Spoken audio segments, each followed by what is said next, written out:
Hey, how's it going? Mr. Cinema Junkie here. A little response to your video about the remakes and the originals of Halloween.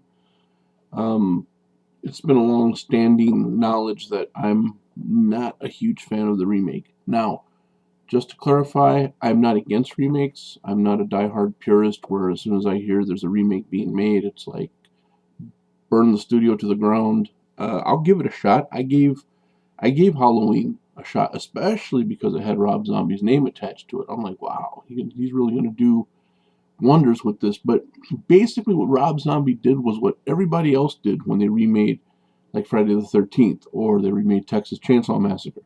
They gave the slasher a backstory. They gave him a story of hard luck, hard times, poor him, boo hoo, and it's like I don't want all that. I think they gave Jason enough of a backstory in the originals where I don't think they messed with that too much in the remakes, except that they made him really, I don't know, they had him really like hung up about his mom, even as an adult. Now, sure, in part two, Jason was hung up about his mother. He had a little altar built to her with her severed head on there, uh, but it wasn't that deep, you know. He wasn't trying to find a replacement for his mother. That was his mother for all intents and purposes. So back to the Halloween remake. Um, the whole broken home thing to me just it any other movie maybe, but to make that why Michael Myers was who he was, I don't know. I couldn't swing with it. I couldn't hang with it. Uh, I liked it much better in the original when you have this kid who's supposedly out trick-or-treating. He comes home, kills his sister. His parents, who seem very well adjusted, show up at the front door. That's when you discover it's not a maniac who broke into the house, some crazed lunatic, you know, older guy. It was the little boy. It was their son. And they didn't see this coming, so obviously he wasn't too unadjusted. So was that evil inherent in him? Was it something that was growing in him? Did he just snap one day and that's what happened? We don't know. All we know is what happened from that point on. How he would just stare at stuff and how the Dr. Loomis would talk about how he'd look into his eyes and knew that there was an evil there. This new Michael Myers, I mean, we could peg all sorts of reasons why he was the way he was, you know. He full of rage and hate because his daddy didn't love him. Mommy was a stripper with a heart of gold, and it was just I, too much backstory. Too much. It takes away the mystery of it. This goes back to like when you're a small child. I'm talking like single digit age. Just like in the movie Halloween, Michael Myers was referred to as the boogeyman. And the boogeyman, when you're a little kid, is whatever your mind says it is. He's that stare in the dark room. He's that noise coming from your closet. He's that breath under your bed. He's all those things, okay? And the face or the image that we have in our head is terrifying, okay? We don't know why he's there. We don't know why he picked our room to be in. We don't know why he's coming after us. We know he's there. Oh yeah.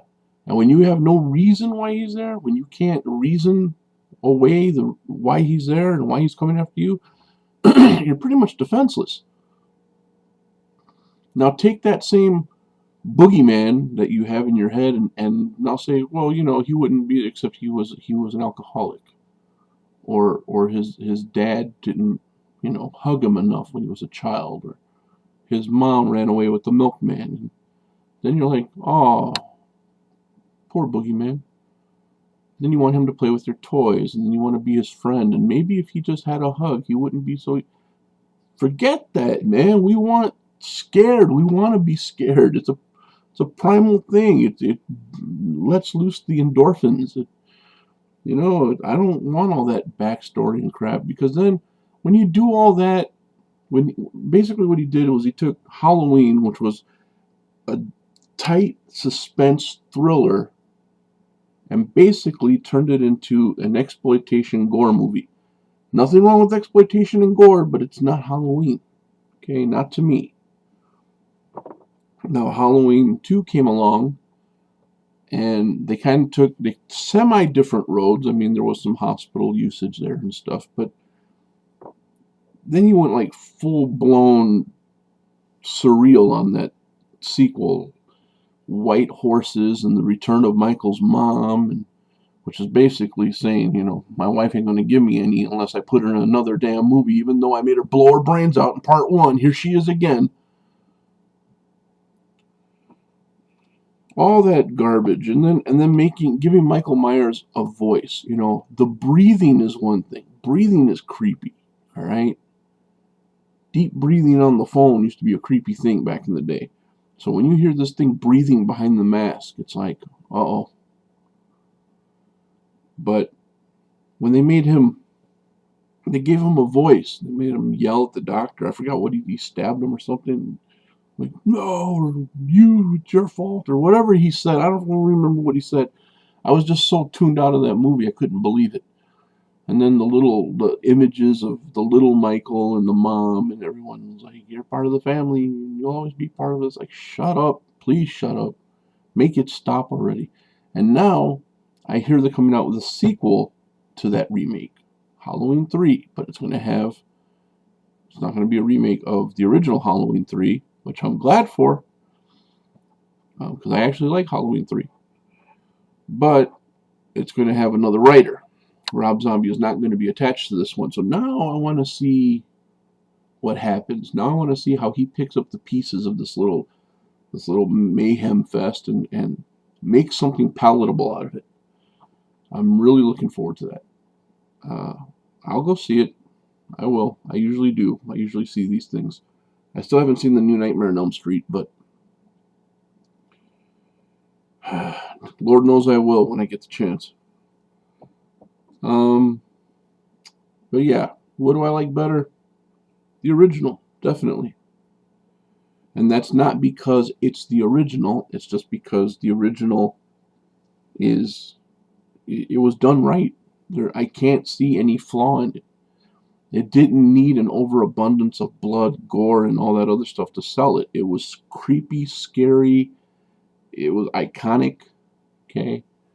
And then when the sequel hit, it was like, oh, shit. You know, he's still around. He took hits to the head and the face and everything else with a gun, fell off the balcony, and he wasn't there at the end. So when it takes off from that point and carries on, not days later, not years later, the night is continuing.